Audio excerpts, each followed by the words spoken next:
le jour de ce soir, donc, les Nishmat Rochama Mesoda. Non, Esther Bat Saouda. Esther Bat Mesoda.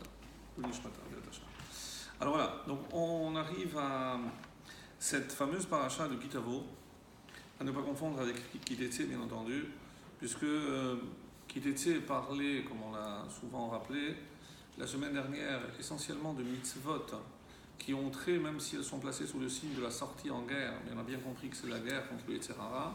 Et là, on arrive à, une fois qu'on est sorti, on a quitté, quelle est la récompense à cet effort? Kitavo el haaretz, c'est arriver à la terre. De là, on comprend, mes amis, que l'arrivée de l'installation en terre d'Israël, c'est une récompense. Et qu'on ne peut y parvenir que kitetse, si tu es capable de sortir. Sortir de notre engouement, de notre exil, de notre confort, c'est peut-être déjà un premier pas.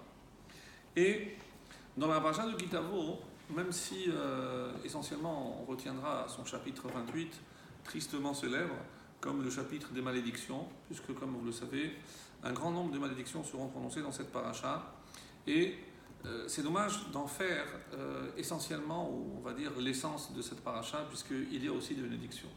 Et ça, on a tendance malheureusement à l'oublier, puisque c'est vrai que ce qu'on appelle les klalot, les tochachot, les réprimandes, les reproches, les klalot, ce sont des malédictions qui surviendront en cas de désobéissance ou d'infidélité. Alors, beaucoup s'interrogent sur le fait qu'on arrive à la fin d'une année, donc le mois de Elul, on s'apprête à commencer une nouvelle année, et voilà qu'on tombe sur une paracha qui contient autant de malédictions. Bien connu est cet enseignement de nos maîtres, Tich leshana vekileloteha, que l'année se termine avec toutes les malédictions. Et on termine, c'est le premier on va dire, chant que l'on entonne en Arvit de Rosh Hashanah, et on termine en souhaitant Tachel Shana ou Birchoteha, que commence l'année avec ces bénédictions. Et donc, nos maîtres voient ici, évidemment plus qu'une coïncidence, le fait que cette paracha soit toujours lue vers la fin de l'année, avant Rosh Hashanah, comme ça on peut dire Tich leshana vekiloteha, que l'année se termine avec les malédictions. Donc les malédictions finalement restent l'année passée, et comme ça on pourra commencer une année vraiment avec toutes les bénédictions. Alors ça c'est pour expliquer, on va dire, le calendrier, mais il n'en reste pas moins que c'est assez étonnant que la Torah s'étale autant sur des choses assez effrayantes. Donc la vérité, lorsqu'on lit de près tout ce passage, assez effrayant. Et ce qu'il est d'autant plus, c'est que ce ne sont pas de simples malédictions, mais lorsque, au vu de notre histoire, on peut constater que tout ce qui est écrit sont beaucoup plus que des avertissements, mais des prophéties. Sachez que si vous oubliez, vous déviez, vous êtes infidèle, vous désobéissez, voilà ce qui va vous tomber dessus. Et tout sera comme c'est écrit, malheureusement. Tellement que, comme vous le savez, il y a 2 endroits dans le Chumash, dans la Torah, où il y a des malédictions, dans la paracha de Bechukotai et dans la paracha de Kitavo. À quoi ces 2 textes correspondent-ils, d'après toujours l'enseignement de nos maîtres? C'est aux destructions des 2 différents temples. Donc, il faut lire dans Kitavo aussi ce passage qui a trait à deuxième exil, donc consécutif à la destruction du 2e temple, avec la description de tout ce qui s'est passé d'ailleurs réellement, comme c'est marqué. Mais ce n'est pas ce qui va nous occuper essentiellement dans cette paracha, puisqu'on va aussi essayer de faire un lien avec Rosh Hashanah. Et pourquoi devrait-on faire le lien avec Rosh Hashanah? Alors, lorsqu'on regarde le début de notre paracha, et c'est vrai qu'on est un petit peu étonné de voir que ça s'insère très mal avec la suite, puisqu'on commence sur un ton, on va dire, extrêmement positif, Veraya kitavo, lorsque tu viendras, c'est pas une condition, c'est une affirmation, c'est une prophétie, lorsque tu viendras, donc ça s'adresse à nous. C'est vrai qu'on a tendance à croire que ce sont les propos de Moshe au peuple qui se tient devant lui, mais Veraya kitavo, au singulier, toi tu viendras aussi, sache que la fin de chaque juif, c'est d'atterrir en terre d'Israël. Et c'est un héritage. Vilishta, tu pourras en hériter, Veyashav Taba, et tu pourras t'y installer. Donc, c'est une prophétie, mes amis, que Moshe ne connaîtra pas, puisque Moshe qui annonce cette prophétie, lui-même ne pourra, hélas, en profiter, puisque, comme vous le savez, il ne rentrera pas en terre d'Israël.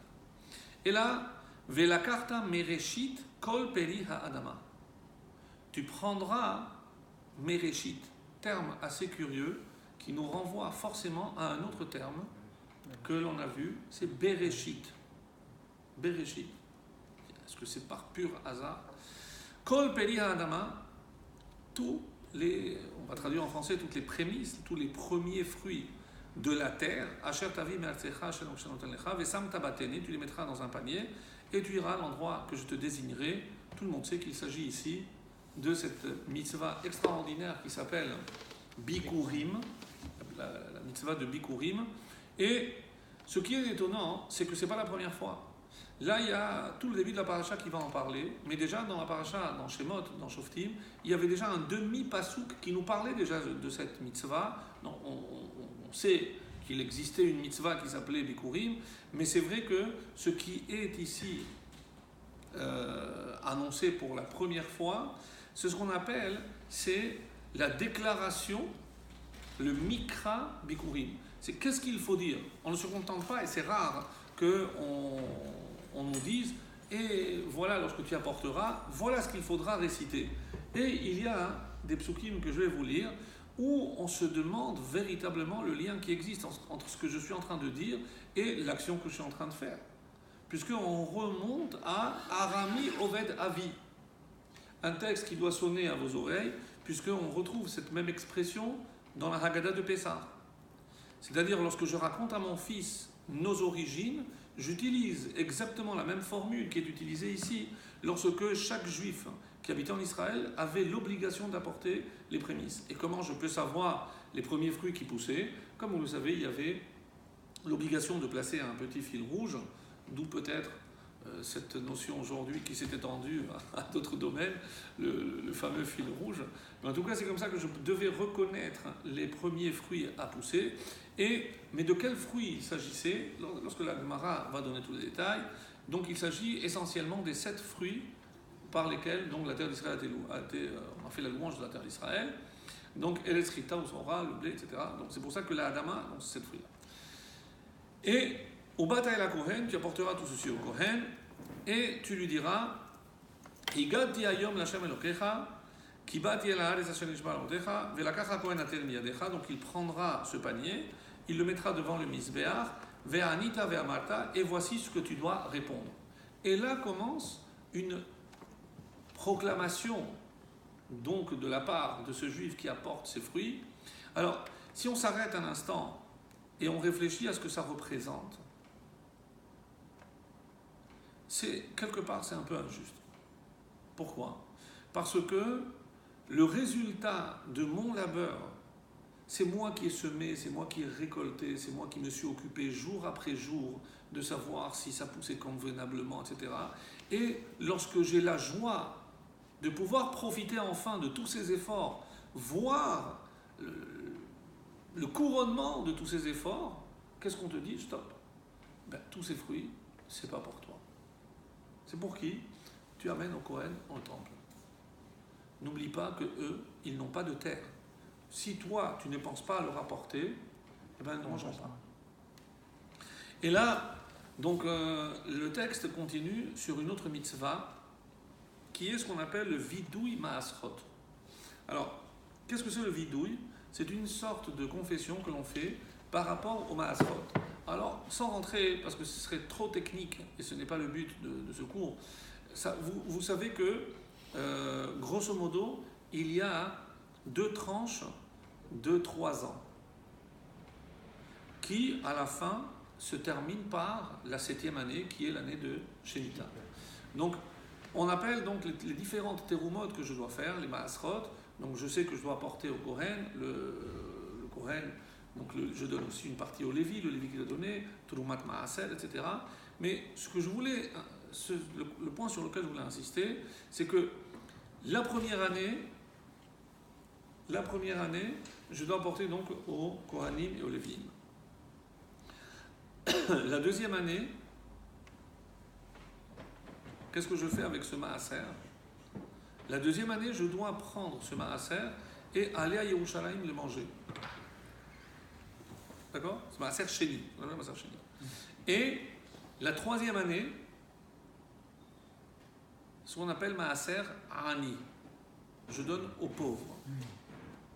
Donc, si je compte le cycle, donc tous les premiers ans, c'est pour les Lévi'im.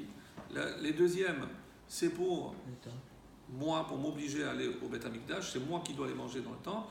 Et 3 et 6 pour le pauvre. Et la septième, puisque je ne prends rien, je ne donne rien. Non, ça c'est grosso modo ce qu'on fait. Et là, ce qui est assez étonnant, c'est comment c'est marqué.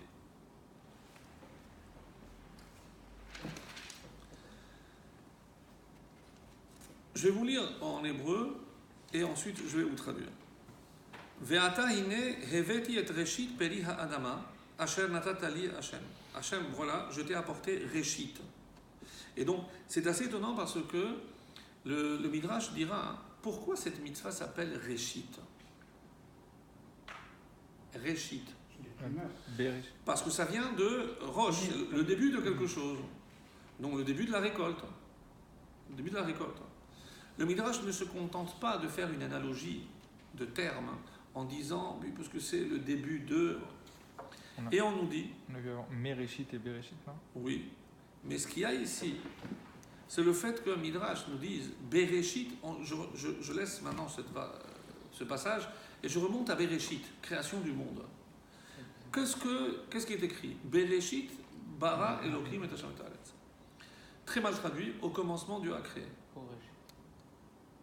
La vraie, c'est comme Rashi le dit, Bishvil Reshit, bara Elohim et Hashem et Haaretz.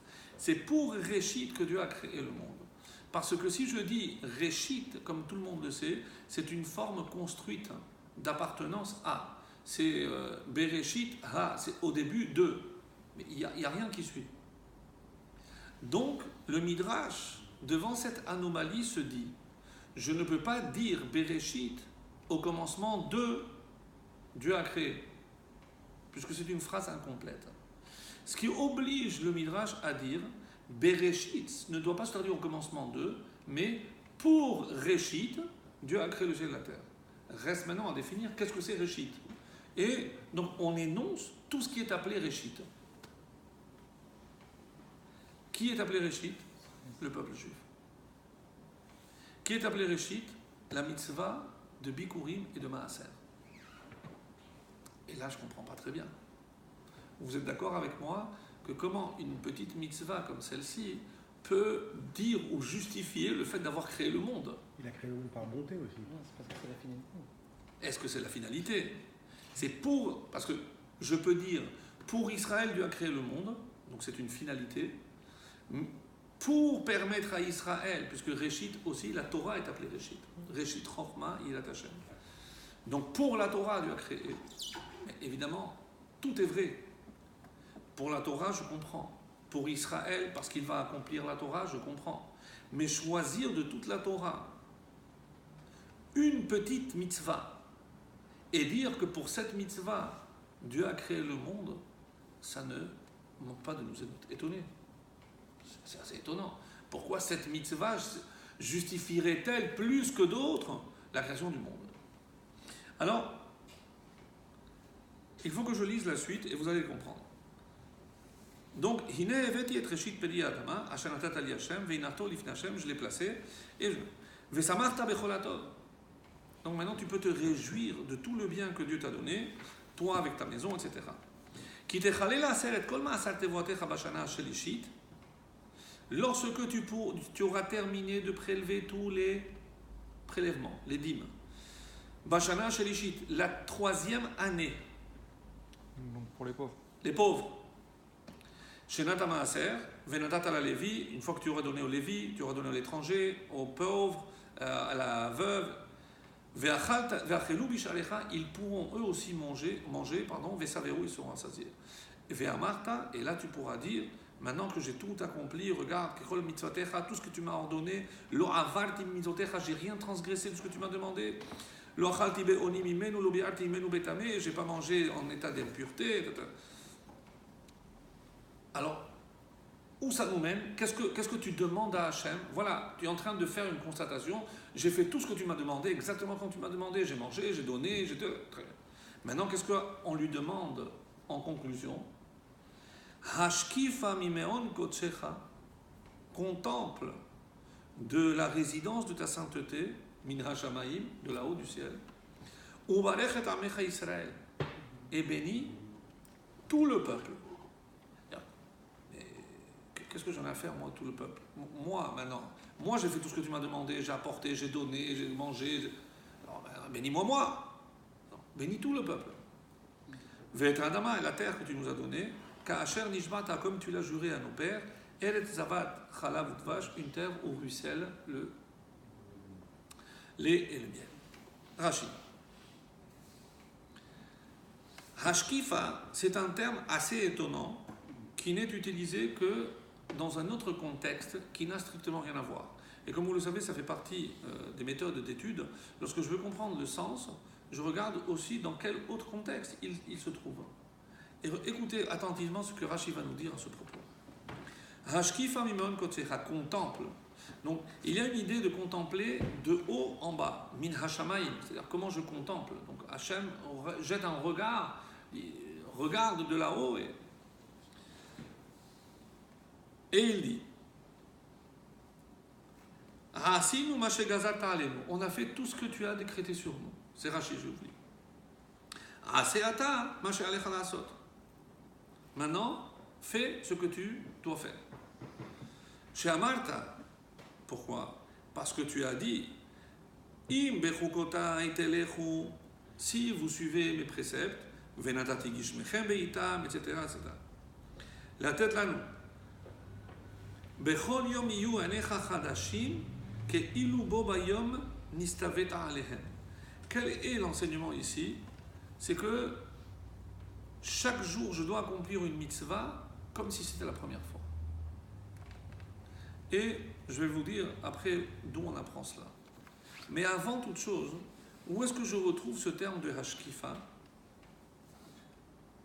On le lit dans le Mishnah.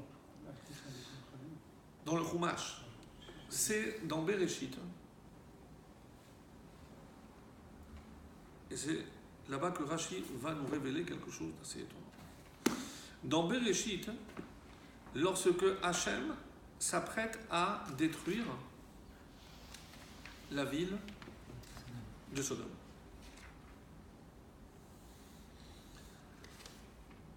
Et qu'est-ce qui est rapporté là-bas?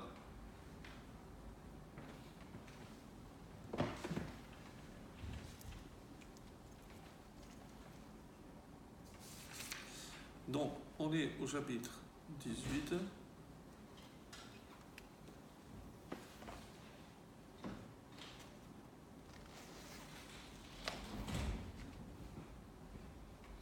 Et, écoutez bien, Vayakum Misham Anashim, les hommes se sont levés, Vayashkifu Alpene Sedom, et ils ont contemplé Sedom. Vayashkifu, c'est le même verbe qui est utilisé. Et là, je vous lis, si je ne me suis pas trompé, c'est ici que Rashi, voilà, Vayashkifu. Écoutez bien. Kol hashkafa b'mikra, chaque fois que ce texte, ce verbe est utilisé dans la Torah, les ra'a, c'est pour le mal. Chutz, attention, il y a une exception. Laquelle? Mais hashkifa mimeon kotsecha, notre texte. Chaque fois que ce verbe est utilisé, que tu le vois dans tout dans toute la Torah, chaque fois que ce verbe est utilisé, c'est toujours pour le mal. C'est-à-dire, Hachem a un regard de rigueur, de din, et il s'apprête à juger avec une extrême sévérité. La preuve, ici, qu'est-ce qui va se passer? Dieu va détruire Sédom. Et non seulement une destruction par le soufre et le feu, mais rien ne poussera plus jamais rien dans toute l'étendue qu'occupait la ville de Sédom. À quel point c'est une destruction, c'est pas juste pour punir les habitants, mais toute la région restera sinistrée pour tout jamais. Donc une sévérité extrême. Chutz, attends, la seule exception, tiens, c'est notre paracha à nous. Pourquoi? Écoutez bien ce qu'il dit la suite. Chez Gadol Kohar, parce que c'est par la grandeur et la force, Matanot Aniyim, du don aux pauvres, chez Ofer, qui peut transformer Midat Harogez, les Rachamim.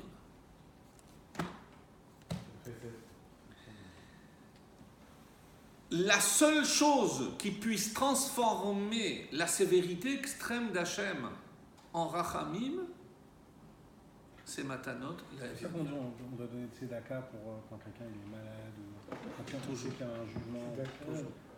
Tzedaka tatil mimavet. Tzedaka. Alors, nous on n'arrive pas à se rendre compte à quel point ça peut se transformer. Maintenant, il nous reste, on va essayer d'approfondir un petit peu parce que c'est tellement choquant. C'est-à-dire que normalement, et c'est ce qu'il faut comprendre de ce Rashi, lorsque j'ai accompli la mitzvah de Matanot, c'est pour ça qu'on parle de la 3e année, donc j'ai donné aux pauvres, c'est seulement à la 3e année que je peux dire cette phrase. Et maintenant, tu peux nous regarder et tu peux nous juger. Est-ce que c'est parce qu'on est sûr qu'on n'a pas de faute? Est-ce qu'on est sûr qu'on a bien fait? Mais quoi? Cette mitzvah de Matanot, c'est-à-dire parce que j'ai donné, comme si le fait de donner aux pauvres pouvait effacer, c'est pas que je n'ai rien à me reprocher, j'arrive comme nous, on s'apprête. Et quand est-ce qu'on va se présenter pour être jugé? Midat Hadin. Yom Hadin, le jour du jugement, c'est Rosh Hashanah.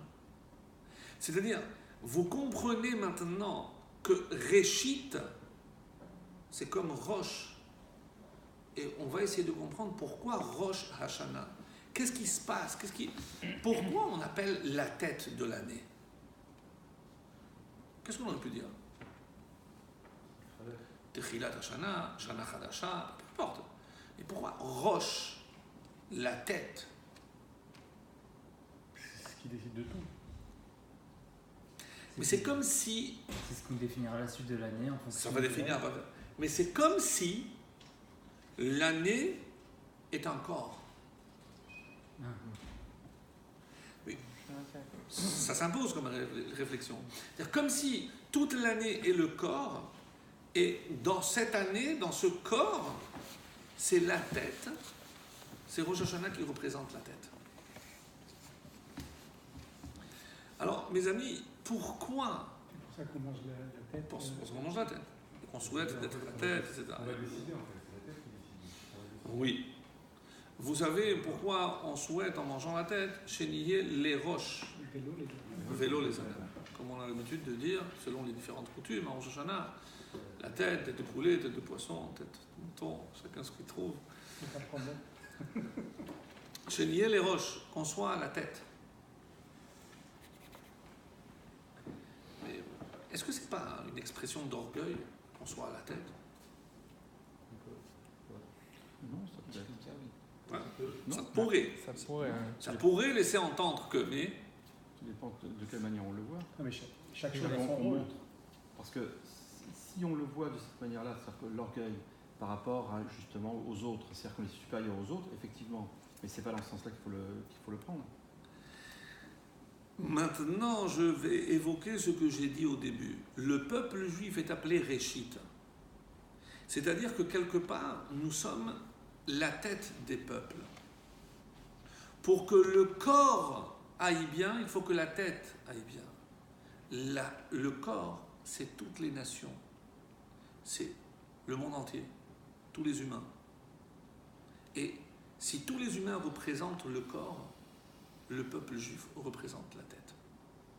Chez Nihir les roches, qu'on ait le mérite d'être la tête. C'est-à-dire, c'est nous qui allons donner la direction au monde entier. Mais vous comprenez ce que ça implique comme responsabilité, mes amis? Donc c'est une question de rôle. Oui. C'est pas qu'on vient fier en disant qu'on soit toujours nous les prix Nobel, les meilleurs des startups. C'est pas comme ça. C'est pas ce qu'on est en train de demander. Et les Rachamim ont vu une allusion magnifique dans les roches.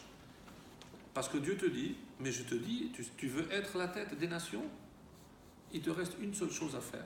Les roches, c'est les initiales de La'asot, Retzon, Avinu, Sheba Shamayim. Accomplir la volonté de notre Père qui est dans les cieux.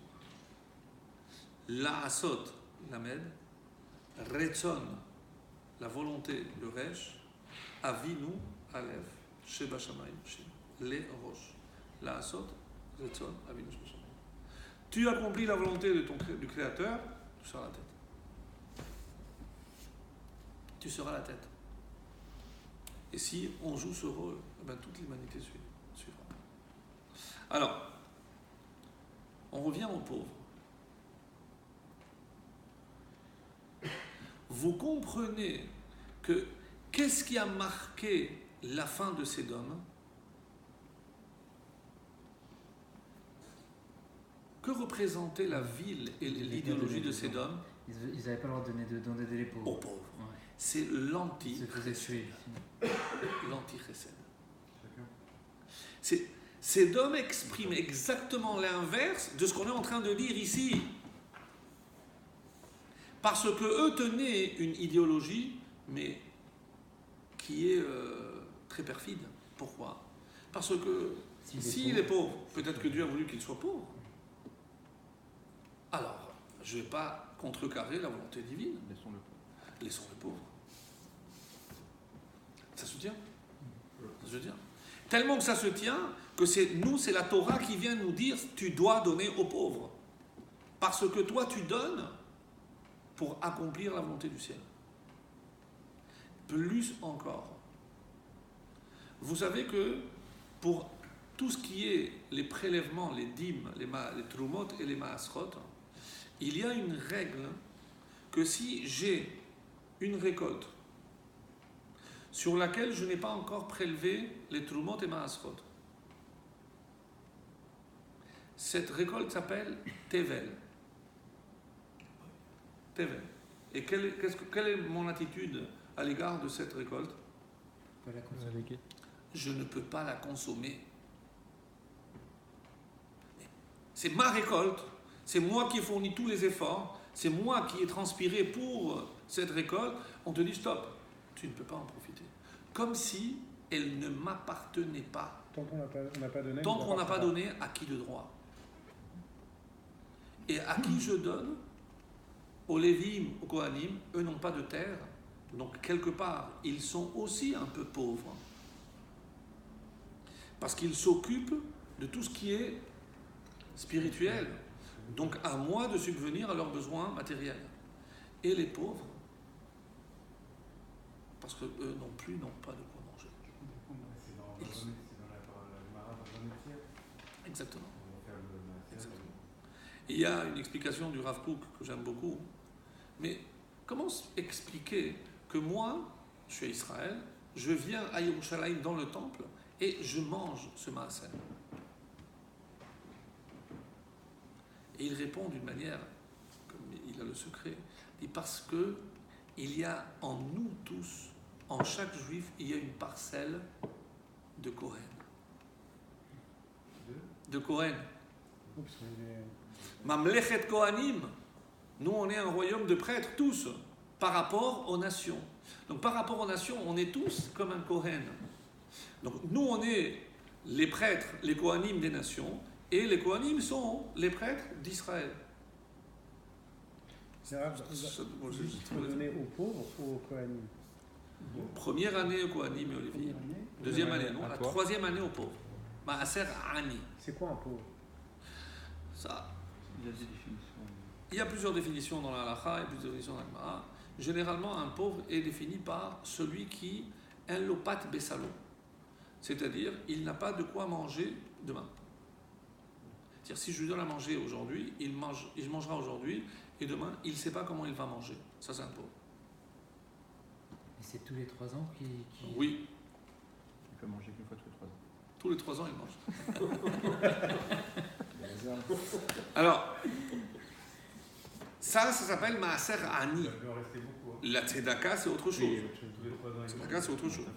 Mais maaser ani, c'est un devoir. Mais pourquoi? Qu'est-ce qui fait que c'est cette 3e année que je peux faire une telle déclaration? Qu'est-ce qui se cache derrière les mots de Rashi qui nous dit que le fait de donner aux pauvres transforme l'extrême rigueur, l'extrême sévérité en rachamim? C'est le chesed. Pour nous, c'est un enseignement magnifique. Parce que on va être jugé. Et qui peut prétendre ne pas avoir quelque chose à se reprocher? Personne. Personne. Mais on est en train de dire que la Torah nous donne le moyen de transformer ce qui s'appelle cette rigueur en miséricorde. Hashkifa, tu peux regarder même avec sévérité, mais comme je sais que je viens d'accomplir Maaser Ani, je n'ai rien à craindre. Rien à craindre. Et quoi? Et tout le reste, comme si cette mitzvah l'emportait sur toutes les autres. Et pourquoi? Parce que qu'est-ce que c'est le vrai chesed? C'est penser à l'autre avant soi-même. Je pourrais dire, vous allez dire, oui, mais bon, moi, chez les nations aussi, oui, mais regardez dans la démarche. Dans la démarche, je peux dire, j'ai acheté, j'ai mangé, bon, il me reste, je vais donner. Même lorsque je suis censé prélever le maaser de ce que je gagne, je ne dis pas, je dépense tout ce que j'ai besoin, et ce qu'il reste, je donnerai 10%. Comment ça marche? Je donne Tu d'abord. prélèves et après tu profites du reste. Mais pourquoi? Parce que l'homme a une fâcheuse tendance, et c'est ce que dans le langage de nos chachamim, ça s'appelle Kochi ve'otzem yadi. C'est ce que j'ai, c'est mon mérite, ma force, mon intelligence, mon savoir-faire. L'homme a tendance à s'attribuer la réussite de ses entreprises, alors que tout dépend d'Akadosh Baruch Hu. Donc, toute cette mitzvah, mes amis, c'est bikurim. Je sais, ça c'est le fruit de mes efforts. Stop. D'abord, tu donnes à qui le droit? Comme si j'avais travaillé pour les autres. Et après, une fois que j'ai donné, j'ai fait le maaser, là maintenant, toi, tu peux profiter de ce qui reste. Donc, en quoi consiste la grandeur? Bon, les Lévim, je peux comprendre. Le pauvre, la Gemara dit, celui qui veut avoir des enfants, Talmidei Chachamim, d'autres disent qu'ils vivront longtemps, Ya'asok beiske shamayim ou beiske ishto. Citation de la Gemara. Celui qui veut avoir des enfants, Talmidei Chachamim, ou qui vivront longtemps, il doit s'occuper des affaires célestes, des affaires de Dieu et des affaires de sa femme. Les affaires de sa femme, si vous avez pris les cours pour préparation au mariage, vous savez de quoi ça parle. C'est pas aussi simple. C'est pas lui acheter des cadeaux seulement. C'est dans d'autres domaines, plus intimes. Et Iske Shamayim, je vous ai dit, dans les affaires célestes. La Gemara dit, mais qu'est-ce que c'est Iske Shamayim? C'est son prochain. C'est donner aux pauvres. Quand je donne aux pauvres, moi je me dis, c'est une mitzvah, ben Adam, la Chavero, parce que c'est mon prochain. Israël. Mais qu'est-ce que la Gemara est en train de dire? Non, quand tu donnes à un pauvre, c'est pas Ben Adam la Chaviro, c'est Ben Adam la Makom. Et c'est la seule mitzvah, écoutez bien, la seule mitzvah où un homme s'occupe de son prochain et où la Torah nous dit surtout ne t'y méprends pas. Cette mitzvah, c'est pas Ben Adam la Chavero, c'est Ben Adam la Makom. Tu t'occupes d'Hachem, des affaires de Dieu. Comme si quelque part, on est en train de te dire si cet homme est pauvre, c'est parce que Dieu a voulu qu'il soit pauvre, mais pour te permettre à toi de faire le nécessaire.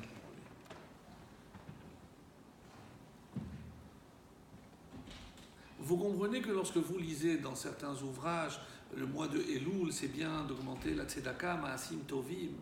On se dit, bon, les religieux sont encore là pour profiter, pour qu'on mette la main à la poche. Mes amis, c'est beaucoup, beaucoup plus profond que cela. Beaucoup plus profond. D'où je sais que l'année peut être considérée comme le corps.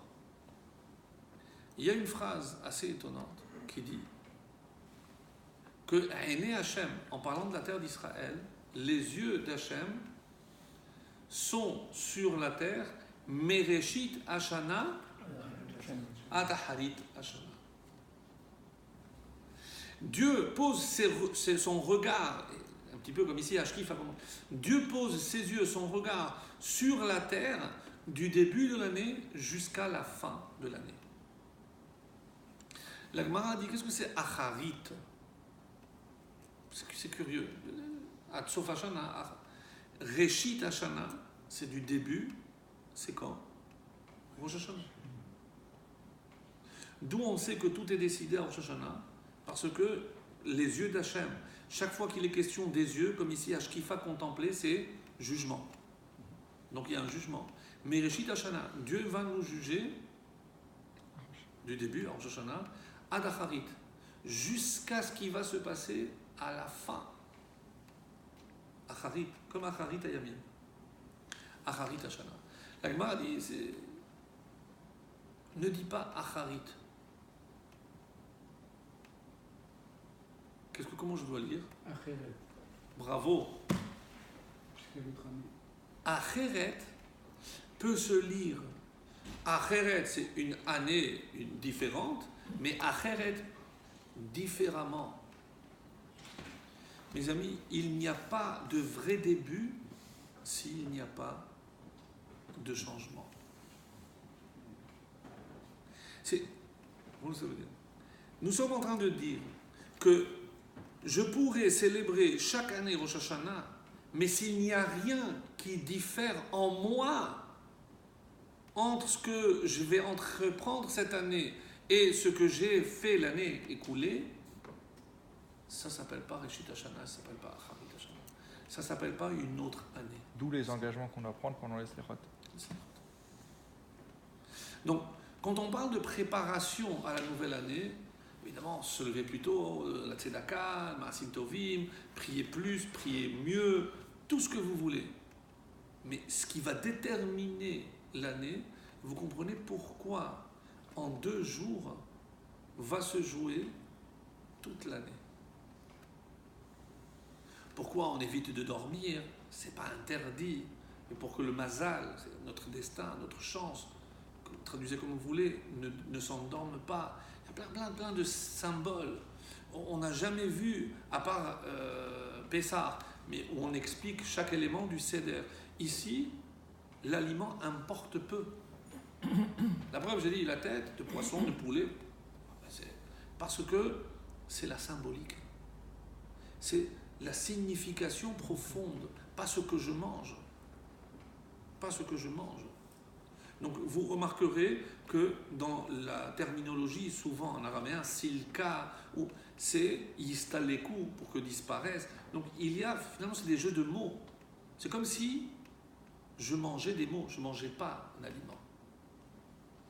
Parce que on est dans le symbole. On est dans le symbole. Alors, extrêmement important, mes amis, à Rosh Hashanah, et c'est une des meilleures façons de se préparer, c'est se dire qu'est-ce qu'on peut améliorer? Si je ne me pose pas cette question, qu'est-ce que cette année va être différent pour moi de l'année écoulée? Acharit, acheret. Si je ne change rien, ce ne sera pas une autre année. C'est la même. C'est la suite. Donc il n'y a pas à ce moment-là de roche. Il n'y a pas de renouvellement. Pas de renouvellement. N'oubliez pas, même si on le dit souvent, que Rosh Hashanah, premier Tishri, ce n'est pas la création du monde, la création de l'homme. Parce que nous, on va toujours à l'essence. C'est-à-dire, célébrer la création de l'homme prouve que le but de la création du monde, c'est la création de l'homme. Dieu n'a créé le monde que pour l'homme. Et quand est-ce que... Et c'est pour ça que lorsque je parle de renouvellement, mais qui se renouvelle? La terre, le soleil, c'est le même, il tourne. Alors qui se renouvelle? C'est l'homme. Ce qu'il y a de pire pour un homme, le pire, c'est de ne pas se renouveler. C'est pour ça qu'il a évité de dire Kitov pour l'homme. Deux fois. Et pour tout le reste, il a dit Kitov. Tout à fait. Tout à fait. Et l'évolution. Le roi Salomon dit Tov acharit davar mereshito. Tov, il est mieux, il est bon. Acharit davar, la fin d'une chose, mereshito, que le début. Qu'est-ce que ça veut dire? C'est que lorsque quelque chose commence, je ne peux pas dire sur un début s'il est bon ou pas. Quand est-ce que je peux dire que c'est bon? À la fin. Donc c'est mieux la fin d'une chose que le début. Puisque le début, un voyage, j'entreprends un voyage, mais je devrais être content lorsque je reviens du voyage. Tout s'est bien passé, il n'y a pas d'accident, bon Hachem. Je dois me réjouir à la fin. Mais ça ne colle pas avec notre attitude. Ça voudrait dire que nous, on termine une année, on devrait se réjouir. Mais Rosh Hashanah, c'est le début. Rosh Hashanah, c'est le début.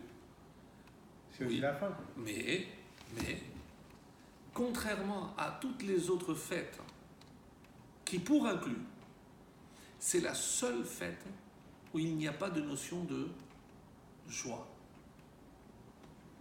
De joie. Ah, mais Kippour, je m'excuse, c'est avec les abstinences, oui. Mais la Gemara, en tout cas c'est une Mishnah, qui contredit exactement ce que vous pensez. Il n'existe pas de jour plus joyeux pour le peuple juif que Kippour.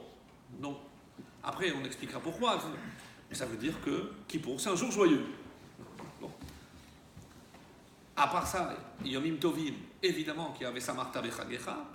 Donc, la seule vraiment fête, la seule fête où il n'y a pas cette notion de réjouissance, d'ailleurs, il y a une tenue, il y a une certaine austérité, comme on traduit Noraïm, redoutable, on a peur, on est jugé, c'est vrai, cela ne nous empêche pas de bien nous habiller, d'être confiant, mais pas joyeux. Quand j'ai un jugement, je ne vais pas joyeux.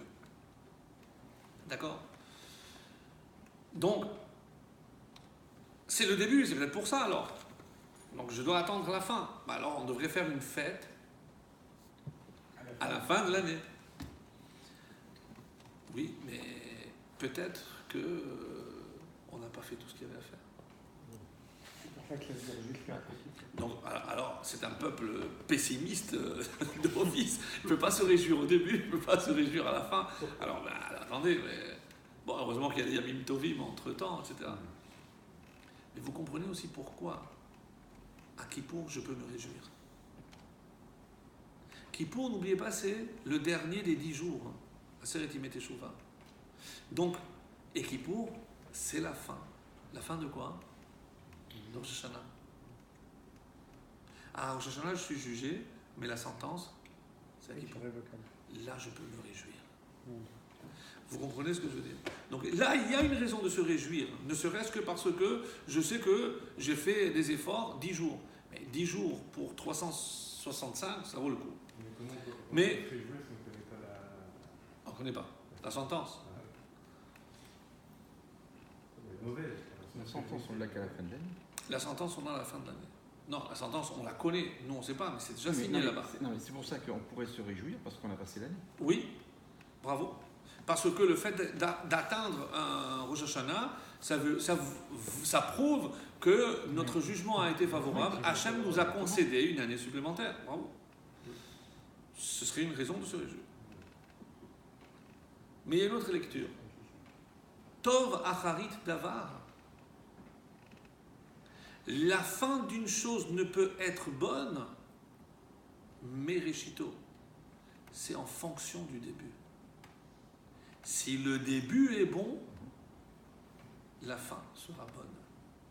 C'est la richesse de l'hébreu. Comment une phrase, je peux la faire dire, et parce que, vous comprenez, Tov acharit davar, une chose à la fin est bonne, mais réchito, parce que du début, elle était bonne. Mais si le début n'est pas bon. Ah. Parce que la Teshuvah la commence à... Alors, parce que maintenant, et c'est pour ça que la sentence ne vient qu'après. Parce que on te donne maintenant 10 jours. Au lieu de 2, Dieu va prolonger. Alors, vous allez me dire, et on revient, parce que chaque année on dit la même chose, oui, mais ça fait un peu hypocrite. Parce que je sais que la sentence va tomber à Kippour. Du coup, je Et fais que, tout bien faire pendant les jours. il me reste après Rosh Hashanah 8 jours, donc je vais mettre des bouchées doubles, je vais... Peu importe. Et ça s'appelle Aseret Imei Teshuvah. Oui, il n'y a qu'à cela ne tienne. Mais pourquoi? Parce qu'on ne vise pas que Kippour. Qu'est-ce qu'on vise? Toute l'année.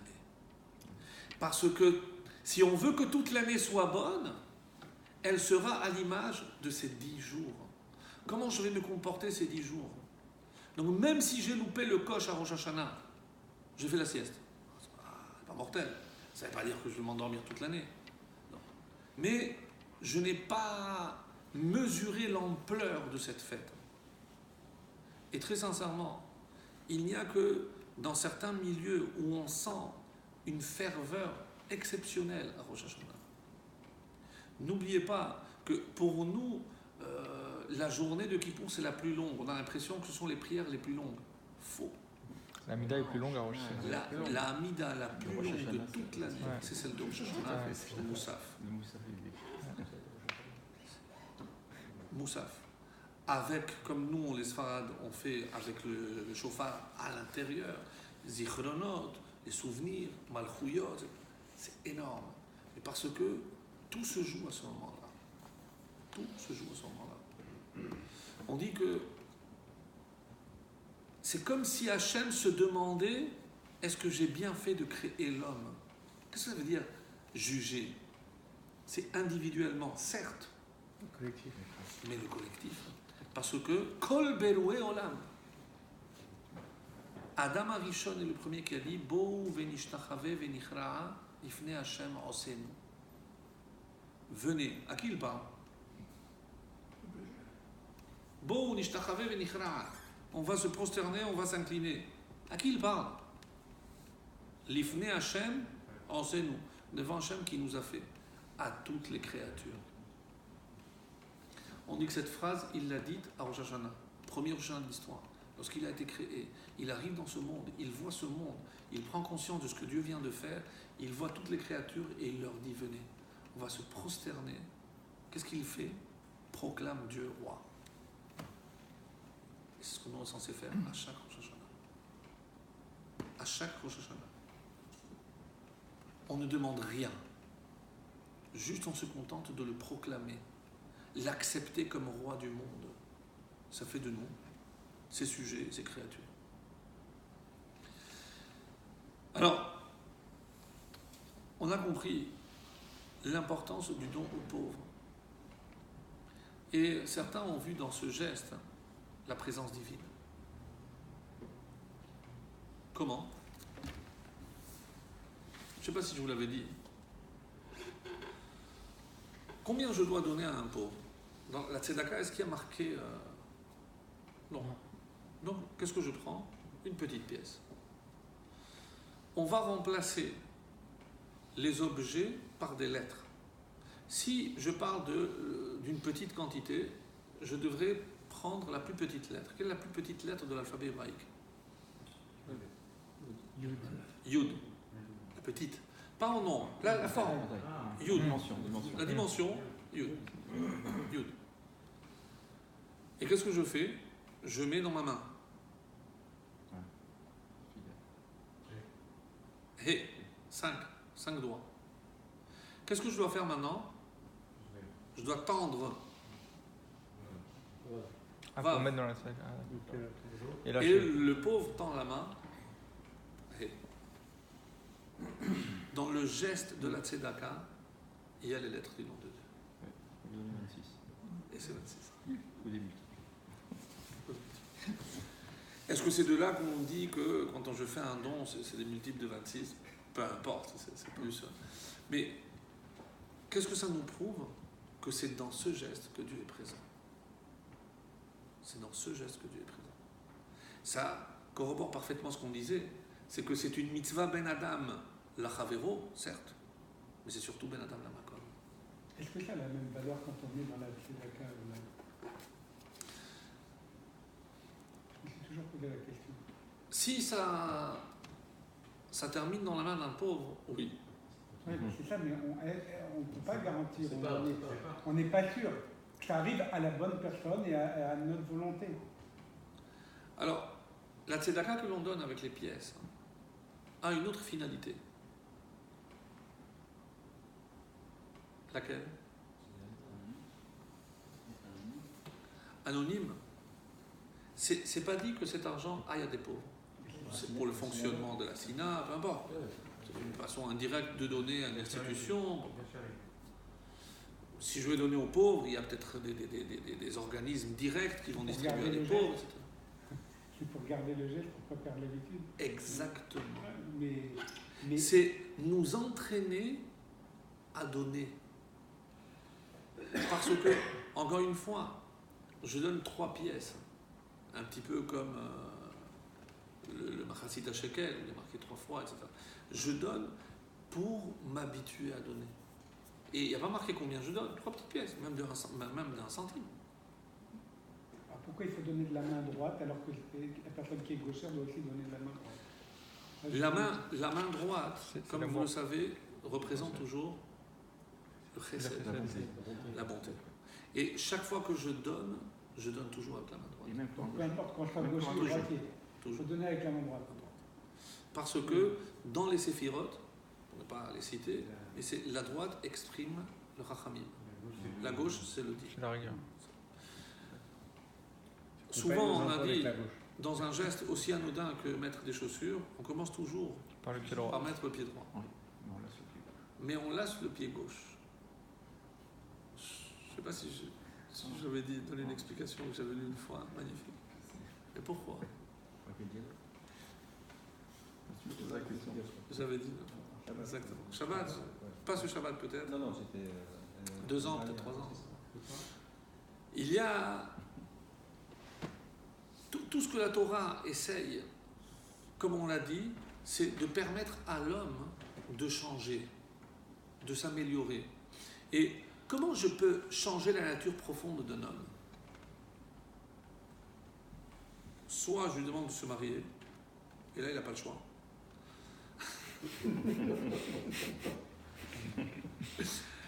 Ça retombe toujours. C'est non.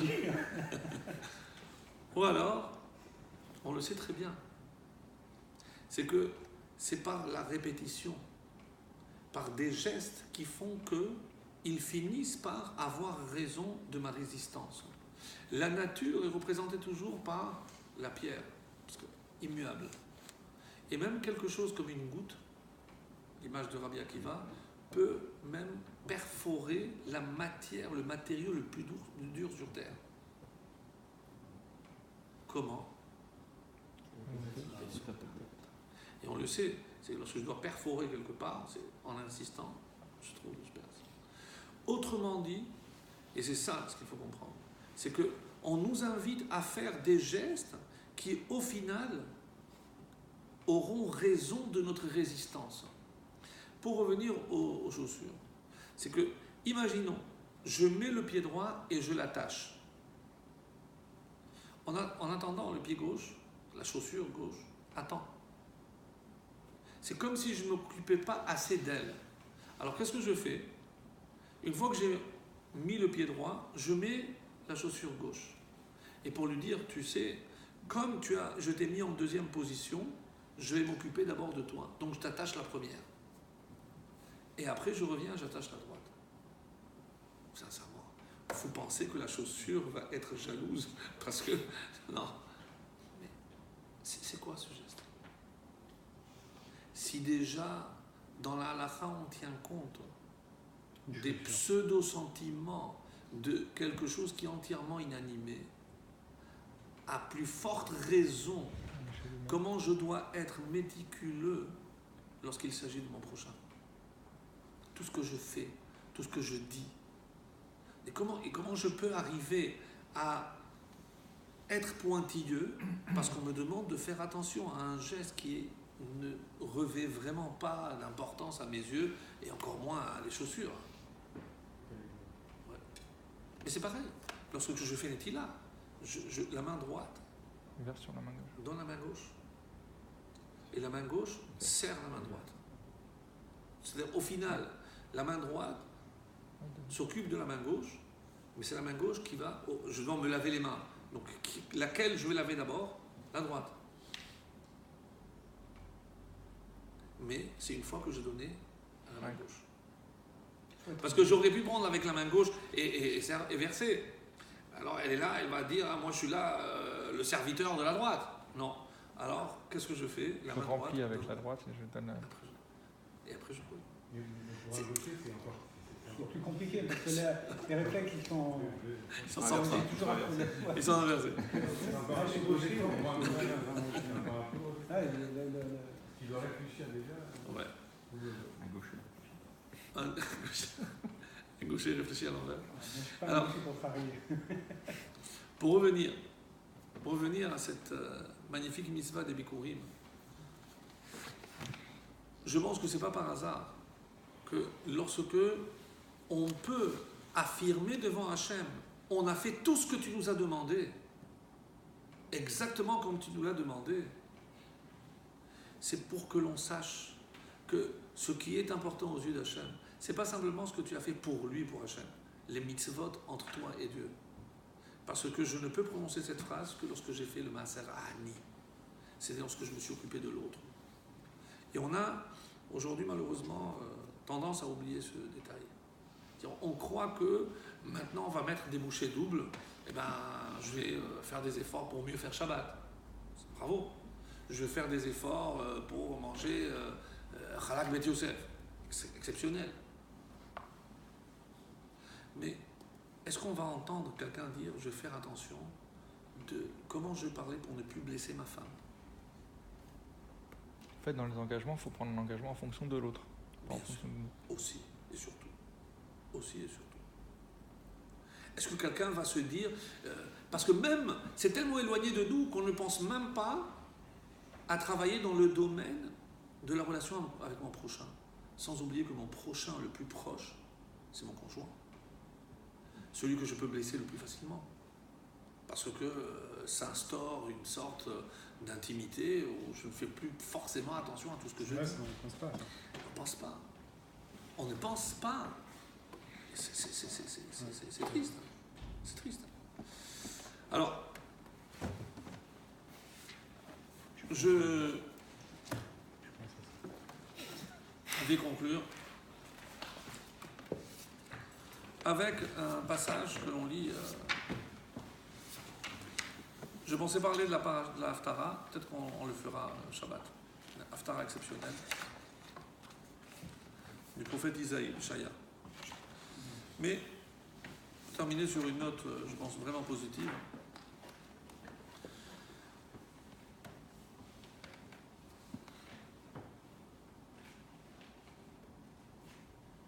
Eh bien, je vais choisir la fin, la conclusion de l'Haftara. J'en dirai pas plus, mais qu'est-ce qui a marqué dans la fin de l'Haftara? Ve'amer kulam tzadikim. Et ton peuple, c'est tous des justes.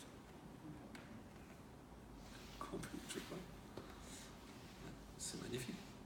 Ve'amer kulam tzadikim. Le prophète Isaïe se lève et dit, Hachem, tu as de quoi être très fier. C'est comme si quelqu'un vient voir un papa et dit, vos enfants, Léna, tous des tzadikim. Bon, parce qu'on sait qu'il y a forcément peut-être une brebis égarée. Ve'amer kulam tzadikim. Tout le peuple, c'est des tzadikim. Leolam yeshu aretz. Et ils vont hériter la terre. Est-ce que ça veut dire que chaque juif a une parcelle de terre qui l'attend? Netzer mata'ai, un plan de germe de mes plans. Ma'aseh yadai, ce que j'ai fait avec mes mains, Ma'aseh yadai, l'œuvre de mes mains, lehit pa'er, dont je peux être orgueilleux, dont je peux m'enorgueillir. Alors, qu'est-ce que le prophète essaye de dire par là? Vous lirez attentivement cette plus belle haftarot, à mon sens. C'est comme si, après avoir lu toute la série de malédictions, on nous rehaussait un petit peu le moral. Et Isaïe est là pour le faire. C'est chapitre 60, haftara exceptionnel. Alors, qui dit comme suit?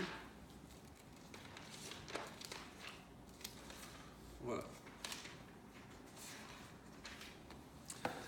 Par quoi elle commence? Kumi ori qui va horaire. Lève-toi. Ori, éclair, brille, qui va horaire, car ta lumière est arrivée. Et c'est quoi ta lumière? Urvod Hashem, la gloire de Dieu, alayir zara, elle va briller sur toi. On parlera ici, au début, de ce terme de lumière apparaît 7 fois dans les 2 premiers versets. Comme si on n'a plus besoin du soleil, on n'a plus besoin de la lune, on n'a plus besoin des astres. La seule chose, la seule lumière dont Israël va profiter, c'est la lumière qui vient d'Hachem. Et dans ce contexte, les 2 derniers, l'avant-dernier verset, Ve'amer, ton peuple, tous des justes, comme on a dit, Leolam ishu aretz, Netzer mata'ai, c'est comme une branche que j'ai plantée. Pourquoi faire les hit pa'er? Pour me glorifier. À quoi ça fait allusion? C'est que chaque juif, c'est comme si Hachem nous avait planté. Et on attend qu'il pousse. Alors, la question que se pose ici, mon maître, est la suivante. Ce verset est cité comme preuve à un passage que tout le monde connaît. Kol Israël yesh lahem chelek leolam haba. Shene'emar, d'où je sais que chaque Israël a une part dans le monde futur. Shene'emar, ve'amer kulam tzadikim leolam ishu aretz. C'est le verset de notre haftara. C'est-à-dire que le verset de notre haftara est utilisé pour prouver que chaque juif, Kol Israël, yesh lahem chelek leolam haba, a une part dans le monde futur. Alors, la question posée ici, je ne comprends pas. Tu apportes une preuve de ce qui mérite aussi une preuve. Parce que pourquoi tu dis que Kol Israël yesh lahem chelek? Pourquoi tout Israël a une part? Parce que ve'amer kulam tzadikim, parce qu'ils sont tous justes. Mais d'où je sais qu'ils sont tous justes? Alors, vous comprenez? La preuve apportée pour prouver que tous les juifs ont une part dans le monde futur, elle-même nécessite aussi une preuve. Alors il dit. Vous savez que lorsque on dit Kol Israël yesh lahem chelek leolam haba, tout Israël a une part dans le monde futur. Alors, dans le sens général, comment les gens comprennent? Qu'est-ce que c'est olam haba? Après la mort. Après la mort. Voilà.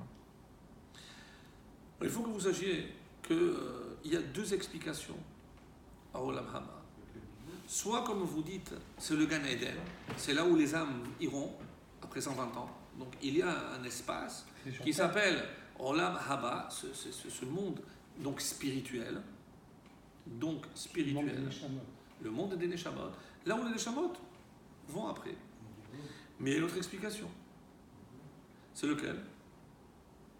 C'est que Olam Haba, on sait très bien que le mot Olam, c'est ou un espace, mais c'est aussi un temps. Quand je dis les Olam, c'est un temps. Donc Olam Haba, c'est le temps futur, le temps qui vient. Donc c'est les temps messianiques. Mais dans quel monde? Ce monde. Donc c'est un monde matériel ou spirituel? Matériel. Normalement, on dit Olam Hazé. Alors généralement on dit Olam Hazé pour désigner le monde, ce monde avant la venue du Mashiach. Oui, voilà. Mais ce monde après la venue du Mashiach, on l'appelle aussi Olam Haba. À quel moment on l'appelle Olam Haba Alors, je vais vous apporter la preuve. Mais même le Gan Eden, on dit que c'est sur Terre. Non? J'ai entendu ça. Oui. Il a été sur Terre. Ouais. Non, mais même... Oui. Alors, lorsque la Mishnah dit Kol Israël yeshem chelek olam haba, tout Israël a une part au monde futur, à quoi ça fait allusion d'après vous? Est-ce que, vous comprenez la question? Est-ce que Kol Israël yeshem chelek olam haba, tout Israël a une part au monde futur? Est-ce qu'on parle du monde à venir, du monde des âmes, ou une part dans le monde messianique? Il faut espérer que ce soit dans le monde messianique pour espérer la venue du Mashiach. Alors, il apporte la preuve que ça ne peut pas être le monde des âmes. Pourquoi? Qui c'est qui dit ça? Entre autres, c'est le Rambam. Pourquoi? Parce que le Olam Haba, pas tout le monde va l'avoir. Il faut le mériter. Oui, mais à partir du moment où tout le monde va y aller. Mais je ne parle pas du monde des âmes. Parce que dans ce monde des âmes, ce qu'on appelle le Gan Eden, Tout le monde l'a pas. tout le monde ne l'a pas. Donc comment je peux affirmer Kol Israël Yeshlaim Chelek Leolam Haba, tout le monde a une part. Mais celui qui n'a pas accompli sa mission ici, on sait très bien qu'il reviendra. Donc il n'aura pas. Donc je ne peux pas affirmer quelque chose qui dépend uniquement de l'action de l'homme. Alors c'est quoi cette phrase? Et on prouve par là que quand je dis Kol Israël Yeshlaim Chelek Leolam Haba, c'est tout le monde va profiter des temps messianiques. Et la preuve, pourquoi je dirais que c'est plus un monde matériel plus que spirituel? Et il dit parce que quelle est la preuve qui est apportée? Les Olam Yirshu Haaretz, ils vont hériter la terre, donc matériel. Netzer Mata'ai, c'est une branche que je vais planter. Ma'ase Yadai. Donc Ma'ase, c'est un acte physique. Et c'est comme ça qu'il conclut. Ve'amech ulam tzadikim, nitan hayale paresh, on aurait pu imaginer que c'est les Gan Eden. Parce que c'est aussi appelé Eretz. רק הביטוי מעשה ידיי שבסיום הכתוב מוכיח שהכוונה היא לתקופה של אחת שת המתים. שכן המילה מעשה אינה יכולה להתייחס אלא לדבר גשמי. Ici, il s'agit forcément de quelque chose de matériel. Qu'est-ce que le prophète est en train de nous dire?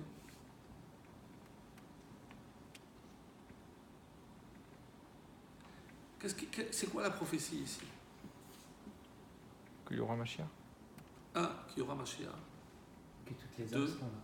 Toutes les âmes viendront vivre ces temps messianiques ici-bas. Pourtant, on dit que tout le monde n'aura pas le droit à la Davétine.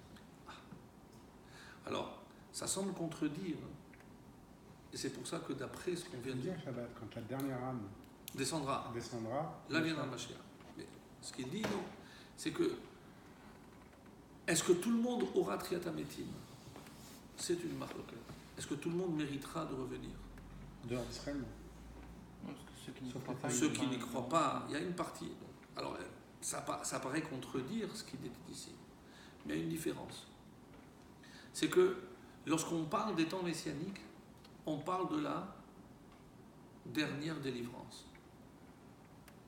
Et là où tout le monde est d'accord, que contrairement à toutes les autres délivrances, là ça concerne tout le monde. C'est-à-dire, lorsqu'on est sorti d'Égypte, 1/5 est sorti. Lorsque on a voulu reconstruire le deuxième temple, à peine 1/10 du peuple est revenu de Babel. lorsqu'on va reconstruire le 3e temple, tout le monde reviendra. Donc, lorsque le texte dit ici, Kol Israël yesh lahem chelek leolam haba, lorsque le moment de la délivrance arrivera, tous ceux qui sont en vie, tout le monde profitera de cette période-là. Pas ceux qui sont en Galilée. C'est pour ça que je ne parle pas de Triatamétim. C'est de deux choses l'une. Soit je dis que c'est Triatamétim et que c'est le monde des âmes, mais d'après l'explication que j'ai voulu donner, non. Et pourquoi je dis que c'est une consolation extraordinaire pour vous? Parce que tant qu'on est en vie, et tant on espère en la venue du Mashiach, on a la certitude qu'on sera là-bas, qu'on fera partie de ce qui est écrit ici. Kol Israël yesh lahem chelek. Quand on a eu les 10 paroles, on dit qu'il y avait toutes les âmes aussi. Toutes les âmes. Oui. Mais c'est les âmes. Pour d'autres raisons. Quand vous dites la Géoula, pour un homme sur terre, par exemple, après la venue du Mashiach, qu'est-ce qu'il va. Parce que s'il va pas au Gan Eden, par exemple, il va où? Il reste là. Il reste sur terre. Je vais pas parler maintenant de où vont les âmes. C'est pas du tout le cours.